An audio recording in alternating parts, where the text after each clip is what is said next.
এই পিঠা দেখলেই কিন্তু জিভে পানি চলে আসবে। বাইরে একদম মুচমুচে আর ভেতরে রসালো। এক কামড় দিলেই বুঝবেন আসল মজাটা কোথায়। অল্প কিছু উপকরণ দিয়ে খুব সহজেই বানিয়ে ফেললাম এই মজার রসালো পিঠা। একবার বানালে পরিবারের সবাই বারবার বানাতে বলবে। আর এই পিঠা তৈরি করার জন্যই প্রথমে এখানে নিয়ে নিচ্ছি 1 কাপ পরিমাণ ময়দা।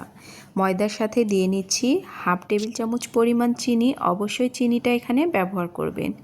দিয়ে নিচ্ছি 1 টেবিল চামচ পরিমাণ রান্নার তেল। সব কিছু উপকরণ ভালো করে ময়দার সাথে মাখিয়ে নিতে হবে। এই পিঠা তৈরি করার জন্য অবশ্যই ময়দাটা ব্যবহার করবেন, তাহলে পিঠাটা অনেক বেশি মুচমুচে হয়। এরপর দিয়ে নিচ্ছি লিকুইড দুধ, অল্প অল্প করে দিয়ে আমি এই ডোটাকে বানিয়ে নেব। চাইলে এখানে নর্মাল টেম্পারেচারের পানি দিয়েও বানিয়ে নিতে পারেন। আমি এখানে ঠান্ডা দুধ দিয়ে ডোটাকে বানিয়ে নিয়েছি। এরপর এটাকে 10 মিনিট রেস্টে রেখেছিলাম। এখন পিঠাগুলো বানিয়ে নেব। ডোটা 10 মিনিটের মতো রেস্টে রাখার পরে অনেকটা সফট হয়ে গেছে। এই পর্যায়ে আরও কিছুক্ষণ মেখে নিচ্ছি। এরপর অল্প একটু ময়দা ছিটিয়ে দিয়ে পাতলা একটা রুটি বেলে নেব। এরপর আমি আবারও কিছুটা ময়দা দিয়ে নিচ্ছি। এখন রুটিটাকে ফোল্ড করে নেব।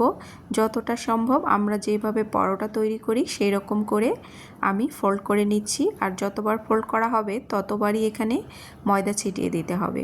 একবার ফোল্ড করে নিয়েছি, এরপর সেকেন্ড টাইম আবারও একবার করে নিচ্ছি। তো একই রকমভাবেই ময়দা ছিটিয়ে আমি ফোল্ড করে নিচ্ছি। এখন রুটিটাকে আবারও বেলে নেব। মোটামুটি একটু পাতলা করে রুটিটাকে বেলে নিয়েছি। এরপর একটা ঢাকনা দিয়ে আমি ছোট ছোট গোল গোল করে কেটে নিচ্ছি। আপনাদের পছন্দ অনুযায়ী সাইজ করে কেটে নেবেন। তো একটু ছোট ছোট করলে পিঠাগুলো দেখতে অনেক বেশি সুন্দর হয়।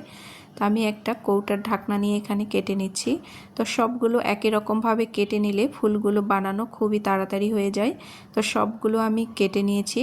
এখন ফুলগুলোকে বানিয়ে নিচ্ছি। সামান্য একটু আঠা লাগিয়ে নিচ্ছি, মানে ময়দা একটু পানিতে গুলিয়ে একটু ঘন করে নিয়েছি আর সামান্য একটু লাগিয়ে দিয়ে এরকম করে ফুলগুলো বানিয়ে নিতে হবে।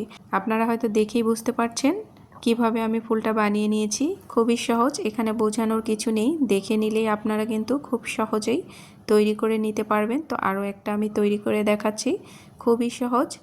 তো সবগুলো ফুল একই রকমভাবে বানিয়ে নিয়েছি। এখন এগুলোকে ভেজে নেওয়ার পালা। আর এই পিঠাগুলো খেতে ভীষণ ভালো হয়, আপনারাও বাসায় তৈরি করে দেখবেন। তো আমি প্যানের মধ্যে দুটো ছোট বাটি দিয়ে নিয়েছি আর সামান্য একটু তেল দিয়ে এখন পিঠাগুলোকে ভেজে নেব। তো কিভাবে ভেজে নিচ্ছি দেখে বুঝতে পারছেন। সবগুলো পিঠা একই রকমভাবে ভেজে নিতে হবে। আর পিঠাগুলো ভেজে নেওয়ার পরে পাতলা একটা শিরার মধ্যে হালকা একটু ডিপ করে এগুলোকে আমি নামিয়ে নেব। তৈরি হয়ে গেছে মুচমুচে রসালো পিঠা। আর পিঠাগুলো দেখতে যেমন লোভনীয়, খেতে তেমনই মজাদার। বাসায় তৈরি করতে ভুলবেন না। আল্লাহ হাফেজ।